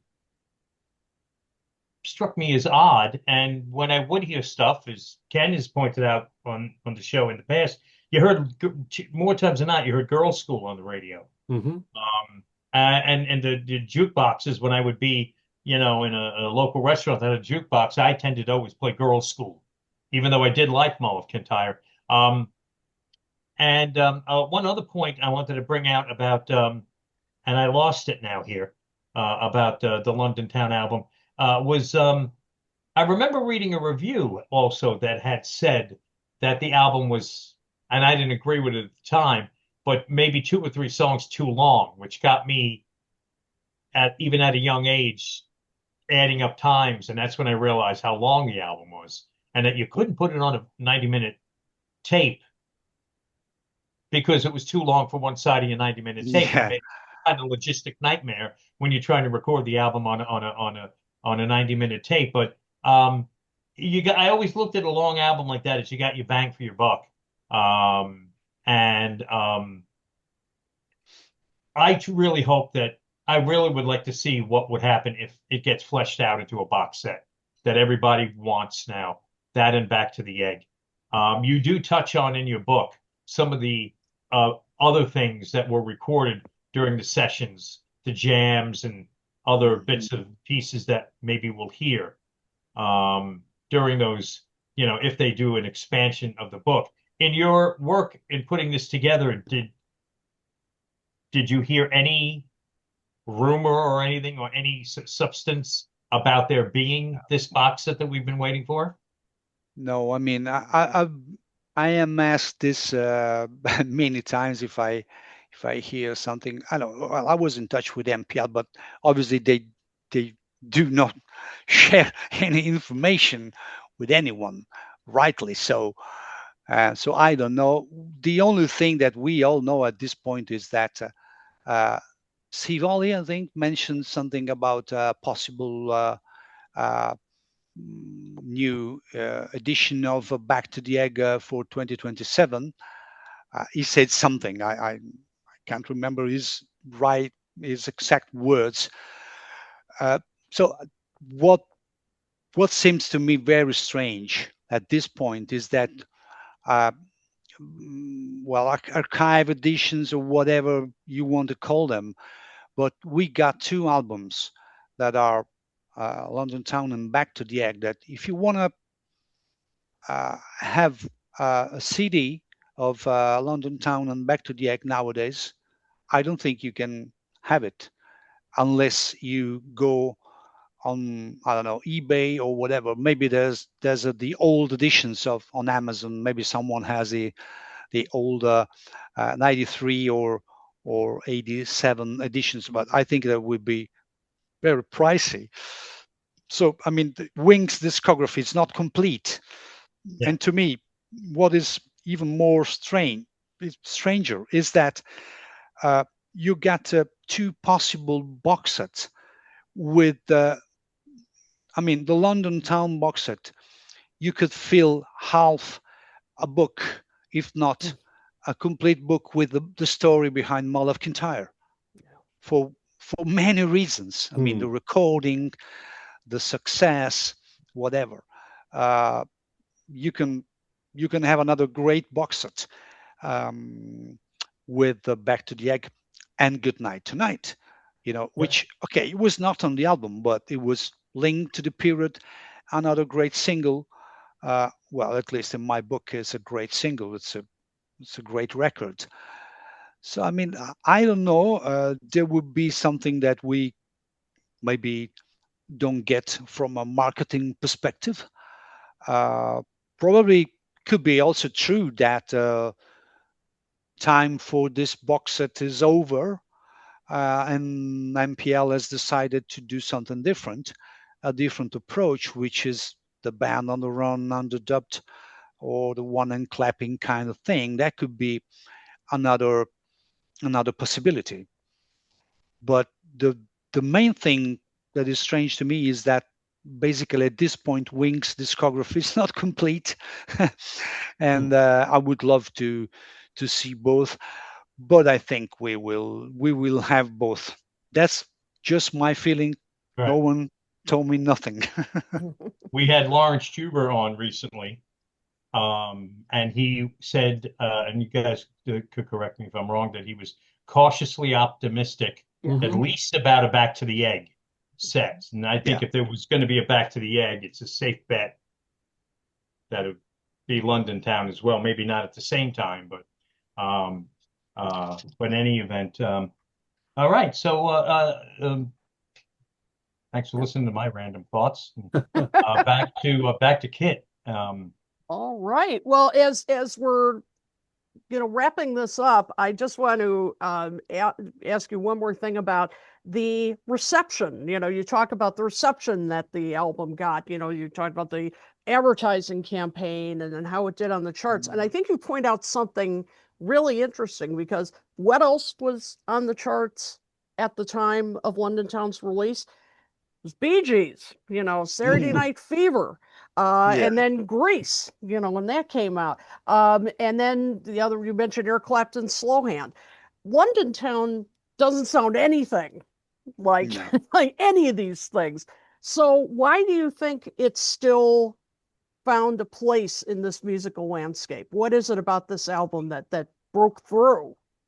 At the time, you mean? Yeah. Mm-hmm. No, I mean, I think what I really love to know about Paul more in detail, which still to these days, and Allan can correct me, it's really sort of unknown, and at least not very precise. It's the sales, the exact sales of the albums. I think we can, we can say that more or less London Town could have sold between 3 and 4 million copies, if not more. I don't know, but at least. So, I mean, if it's compared to this albums that you mentioned, which were big sellers, but I mean, 78 for all the things that we have mentioned before, the punk or whatever, a new wave of music coming. It wasn't always easy for Paul to keep up with everything that was happening, but he still has his audience today. So I mean, only the fact there was a new Paul McCartney album. Sorry for not saying Wings or Paul McCartney album. It was something in itself. I mean, so you cannot, you don't need. I mean, we can have another 2 hours of discussion on this, but you don't have to. If for Paul McCartney, you don't have to chase the trends or whatever. You don't need to do that. And I don't think sometimes he does this, sometimes he did it. Maybe he's still doing to some extent. Mm-hmm. But I mean, the factor is that McCartney is original, and there's no need for people or for him to search for anything, and he had a spot in that music scene. The 70s, as I told, it was a great decade for him, and he was still great in 1978. So I think that was deserved a good sales for the album. Although, as you said, nothing compared to the big sellers that you have mentioned. But that's okay. That's even better. Yeah. Can I just ask one song that we haven't brought up? Well, there's quite a lot on the album we haven't brought up, but you make it a point to say, and it's true, quite possibly the best unreleased song from Paul's solo career is Waterspout. Yeah. Why on earth? Do you have any idea why he felt it didn't belong on the album or wasn't worthy of being released on the album? I don't know. I mean, difficult to say. To my ears, it's very catchy, infectious rhythm, infectious chorus. It has everything. Probably the arrangement could have been a little bit more worked. I'm not necessarily a big fan of this arrangement that he came up with, which is basically keyboards and synth. There's not much. There's no guitars, which again, very original way of arranging. I don't have an answer. Maybe Alan can help me.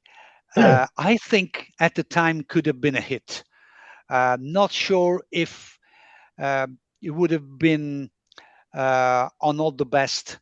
Maybe could have been too late, 1987, for a hit with Waterspout. But to my ears, 1978 could have been a great hit. I don't have an answer, Ken. If With a Little Luck went to #1 as it did in the US, Waterspout would have been a great follow-up. There may have been too many water songs, though. Maybe false. It seems not to have ignored it totally. He kept whenever he brought out the cold cut stuff again to re-overdub and remix and re-edit. Waterspout was often in the mix. So I don't know. There were a lot of people who like people have come up to me at like Beatle Fest or Fest for Beatle fans and said, how come Waterspout is still unreleased? I don't know. You could say the same thing about Cage. Yeah. Getting off topic, I always felt, what was the Denny Lane song that got dropped from Red Rose Speedway? I Would Only Smile. I Would Only Smile. Is a Wings classic, but it never came out. At least not then, like it was supposed to. That's always been my favorite. I think it came out on Japanese Tears, right? It did. Yeah. Yes. Yes. Also, Return to Pepperland to me is the best unreleased song. So damn catchy. Paul does not agree with this because he said he was not convinced about the song. Yep. I don't know. I mean, I'm a bit uncertain about Return to Pepperland. At some days I like it, some others I don't know. I have no problem at all with it. Some bits are really nice, but I think it's could have been perceived as a parody, and so I think he didn't like this kind of approach, and that's the reason why I think he gave up.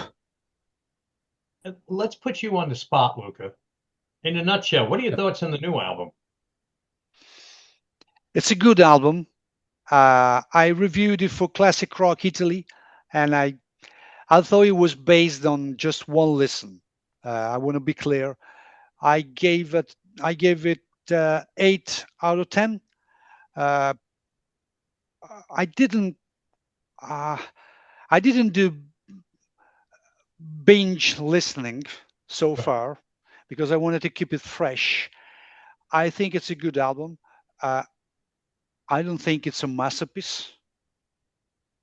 It's not my opinion. I know someone said it's a masterpiece. I don't think so, and I don't think we need to do or to say it's a masterpiece.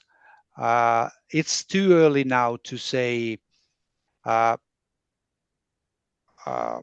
where to put it in a top 10 or 20 list. Paul, so far I wouldn't put it in the top 10 anyway. But anyway, it's a good album, and I think there are 2 classics, which to my ears are Days We Left Behind and Life Can Be Hard. Very good. Yeah. Which is my favorite one. Mine too. But time will tell. I mean, it's too early. I mean, we are all we all experience the honeymoon when an album when a Paul's album comes out. So I think let it rest a bit. I want to take my time to assess it properly in perspective. Now it's too early, but I'm enjoying it. I mean, maybe this is too long. I would have cut a couple of songs anyway. Now you have I understand you're working on Flowers in the Dirt book, and as Yeah. one of your McCartney books that are coming down the pike at some point. Which one? Sorry. No, you have more than one, according to what I've read here. McCartney books in the works now. One of them being Flowers in the Dirt book, right? Yeah, if I'm lucky, as Paul likes to say when he brings up his songwriting, if I'm lucky, I will have both Flowers and Off the Ground out together. Oh, wow. But it depends from many things, because when you put together these books, it depends from the people you want to interview, if they are available, if they are not available, or maybe they reply after 3 months, and then or you never know.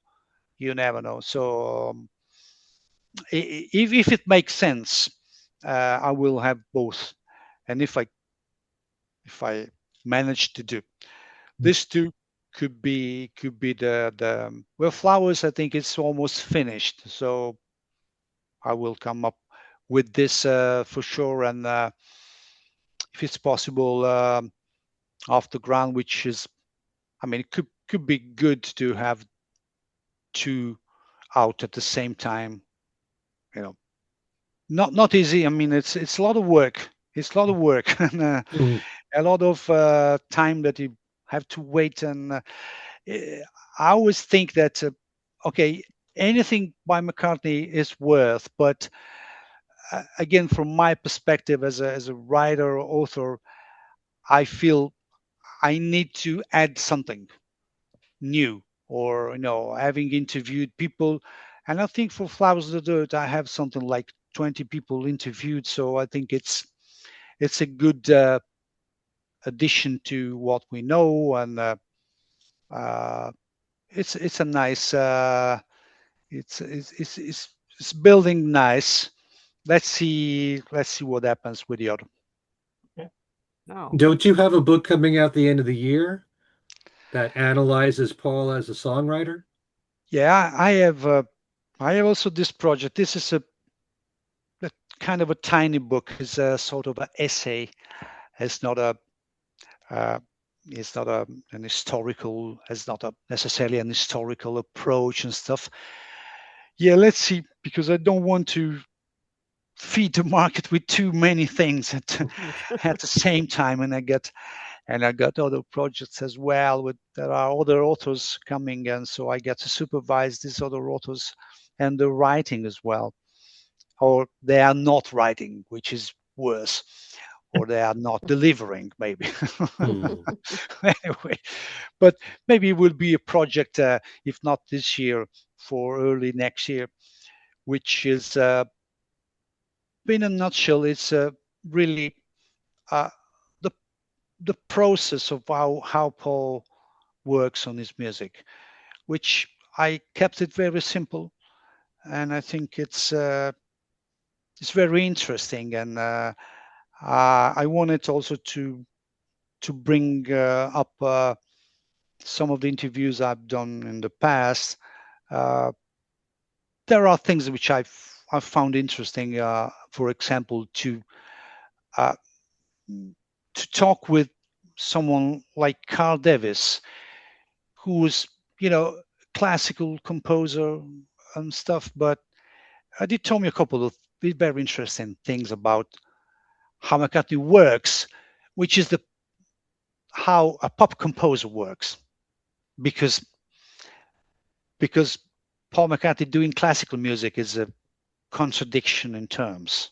You know what I mean? So, and that's what he was trying to convey.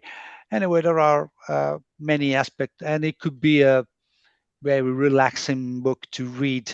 I want to give some extra care to, the sentences, the grammar and stuff, because this is a kind of a different beast, let me say. So it will take maybe some time. I was maybe too optimistic in saying later this year, but it will come out. I think it will be a different kind of thing for me. Okay. All right. I know we'll look forward to that as well as all your other work. Absolutely. Absolutely. Luca, where can people reach you? Where can they find you online? I'm basically everywhere. I got an Instagram account which I'm feeding these days with press to play stuff, because this is 40 years. I still got an X account. I got a BlueSky account. I got a Facebook account. And well, I think that's all. And I'm going to have a YouTube channel. So I just opened it. So I'm trying to, I'm gathering the equipment now, because I want to have the right equipment for recording and do the necessary edit. Sorry, joking, but I want to edit my videos, and so it would be active, I think, early autumn stuff, because I want to start this with some press to play stuff. Ken, I think you will be happy. Can I join you? Oh yeah, sure. And so I need to gather some content. But anyway, it's a project I had for last year that I wasn't able to start. I actually started with Ender Nicholas a couple of months ago. And anyway, we will see how it develops. Fantastic. Well, we'll keep an eye out. The book, Wings London Town, the story of an adventurous album. And I'll tell you, folks, I thoroughly recommend it, because it will really make you listen to the album in a new way. At least it did for me, and gave me new insight into it. So I can't recommend it enough, as with many of Luca's books. So Luca, thank you so much for joining us today. This is, as you said earlier, this could go on for hours. Oh, yeah. There's so much to talk about with this album, but thanks for spending some time with us, as always. Thanks to all of you for this fantastic conversation, and for all the questions that you brought up. Thank you for Luca. And I joke around that, like, couple of weeks go by and we find out from Ken, Luca's got a new book out. So we'll probably have you back here on the show in just a few weeks. So we'll see you. That's right. Well, the project is to have out many of these books on McCartney's albums, because, well, as the McCartney legacy proved, anything McCartney has got a level of attention that maybe Bob Dylan has. Right. There's a couple of artists, obviously, many artists has got a great fan bases and stuff.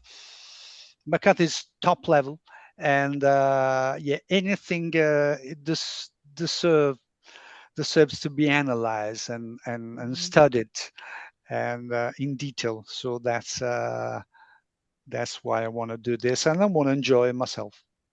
Mm-hmm. Well, we sure enjoy your work, that's for sure. Thank you very much. Well, that was a fascinating discussion with Luca. I mean, we could have gone on for hours, right, guys? I mean, just all the questions about this complicated and yes, adventurous album. And so I'm sure we will have him back on in the future for his next book. But until then, why don't we go around and talk about what we're all up to? So, Darren, let's start with you. All right. Well, Noises from the Valley, my radio show on WKZE, is something that I think the latest show is something that you all might want to listen to. It aired this past Friday night, which would be July. Who has a calendar nearby? This past Friday was July 10th? 10th. 9th. 10th. So if you go to WKZE.com, the radio station's website, they have the audio archives where shows are available for a limited period of time. And the latest Noises from the Valley features my belated birthday salute to Ringo Starr. I think I played 10 or 11 songs over the course of my 4 hours and ended up turning the entire show, except for maybe 3 songs in that 4 hour, to a focus on drummers. So I did a few songs from Ringo and then played everyone from Phil Collins to jazz drummer Art Blakey to Neil Peart from Rush, Carl Palmer and Bill Bruford and stuff like that for 4 hours with Ringo songs scattered throughout that. And I actually ended up intentionally staying away from hits, except for I think I played Goodnight Vienna. But I wanted to dig deep into album tracks and make sure I touched on some of the later albums. So that's what is, as of now, the latest Noises from the Valley. KWKZE is the radio station, 98.1 FM in the Catskills, really the Hudson Valley region. WKZE, based in Red Hook, New York, is in Dutchess County. So that part of the New York State, Hudson Valley region, Western Connecticut, where you could pick up WKZE 98.1 FM or 105.109, 17 and a half, carry the jury. It's 98.1 and 105.9 FM, or anywhere you live at WKZE.com. Noise from the Valley, Friday night, 7 to 11 p.m., but not this week because I am off this week. There was no show this coming Friday night. So that gives you a chance to listen to last Friday night show with the Ringo stuff and the drummers. And join me on my 2 Facebook pages, 2 of them there. Like them both, friend me on both, and then we could, exchange little jokes about Ken and stuff like that without him being aware. So And that's I won't be. it. All right. Thank you, Darren. Allan, what are you up to? Well, what I'm up to really just these days, all I'm up to is writing Legacy Volume 3. And what I'm up to in that is Tug of War and really fascinating stuff. And yeah. Well, I should say Tug of War and Pipes of Peace because there's a lot of overlap in those sessions, and there's even going to be some overlap with Give My Regards to Broad Street, the idea for which came about in the Tug of War sessions, and he starts working on it while still working on Tug of War, writing it. So yeah, there's a lot of great stuff happening. I'm happy to be past 1980, and yeah, so that's the thing. You can contact me through Facebook. I've got 2 pages, Allan Kozinn and Allan Kozinn Remixed. And you can write to all of us here at Things We Said Today radio show at gmail.com. You can follow us on formerly known as Twitter at Things We Said Fab and BlueSky at Things We Said Today. And there's our Facebook page, Things We Said Today video podcast, where pretty much as soon as these are edited, a link goes up on there to the YouTube page where if you haven't subscribed, you really oughta. doesn't cost anything, and it helps us in terms of, algorithms and stuff like that, whatever. So do that. Also, our stuff is on Podbeam, the audio version of this, and they distribute to Apple i podcasts and Google podcasts and every other kind of podcast. So yeah, go on to Podbean and subscribe to us there too. And I guess that's about it for me. Yep, absolutely. Subscribe, and you will be notified as soon as new episodes go up. So please do that. Thank you, Allan. Okay, Ken, what's going All on with you? right. If you'd like to email me directly, my address is everylittlething@att.net. You can also friend me on Facebook under Ken Michaels. My own YouTube channel, which is called Ken Michaels Radio. I just recently did something that I've been meaning to do for a while, which is to explain the pop charts these days and why an artist, a heritage artist, as they call them, like Paul McCartney, can debut real high and then be totally off the charts in just a couple of weeks. If you want an explanation, because this all baffles you, as it does a lot of people, just go to my YouTube channel and I just did a whole video on this. There's going to be a whole bunch of new ones, new shows coming in the next week or two. So keep that in mind. And just like we said for things we said today, please subscribe to the channel. My website, which is kenmichaelsradio.com, has lots of interviews in there with Beatle people. Those are strictly audio interviews, but there's also Beatles trivia, where in my regular contest, you can win your choice of books, CDs, DVDs, all Beatle prizes. And all you have to do is figure out the Beatles trivia question or game and enter the contest. And anybody can win. And you can win, for example, Ringo's new album on CD, Long, Long Road. So that's at kenmichaelsradio.com. Go to the trivia and games page and try to figure out the answer to the latest Beatles trivia contest. And then finally, there's my radio show called Every Little Thing on the Beatles. It's just called Every Little Thing, but it's on the Beatles. I said that rather quickly. It's Every Little Thing. Anyway, so my latest show you can catch on WFDU in New Jersey. Their website is wfdu.com. It is broadcast live Saturdays at 6 a.m., Sundays at 8 a.m., but you can also listen to the archives of those two shows, the two most recent ones, on their archives page. On their archives page. Just go to the archives page and type in Every Little Thing, and you'll see the two shows right there.